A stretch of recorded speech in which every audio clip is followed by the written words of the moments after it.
দুপাশে সারিবদ্ধ দোকান, ভেতরে ঝলমলে আলো। দোকানে দোকানে উপচে পড়া ভিড়। কিনছেন প্রতিমার জন্য শাড়ি গহনা, কেউ বা মুকুট কিংবা শাখা শঙ্খ, ধূপ প্রদীপ, মালা। শেষ সময়ে এভাবেই জমে উঠেছে শাঁখারী বাজারের কেনাকাটা। শুধু প্রতিমাই নয়, নিজের জন্য খুঁজছেন পছন্দের পণ্য। দেবী দুর্গার আগমনের সঙ্গে তাল মিলিয়ে নিজেকে সাজাতেও আলাদা আগ্রহ ক্রেতাদের। তাই তো ছুটির দিনে দূর দূরান্ত থেকে ছুটে আসা।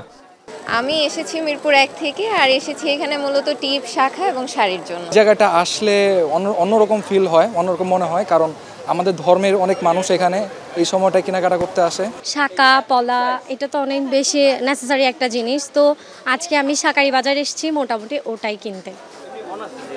শাড়ি, টিপ আর শাখার খোঁজে মত্ত ক্রেতা মন। ভিড়ের মাঝেই সময় নিয়ে সেরাটা বাছাই করতে সর্বোচ্চ সতর্ক তারা। মানভেদে 700 থেকে 20,000 টাকা শাড়ি কিনছেন ক্রেতারা।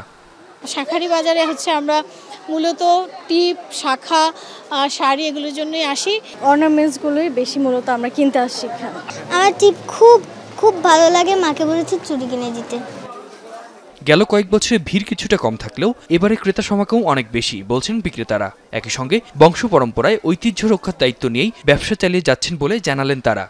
যে একটা কিনতে আসে সে 3টা কিনছে, তো ক্রেতার সংখ্যা যেরকম থাকে সেরকমই আছে। প্রচুর পরিমাণে আপনি দেখতে পাচ্ছেন, এভাবে সারাদিন ভক্তরা আসছে এবং কেনাকাটা করছে।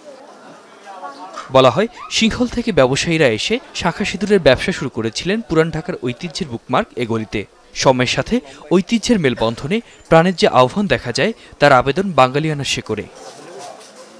আতিক মিসবাহ, এখন ঢাকা।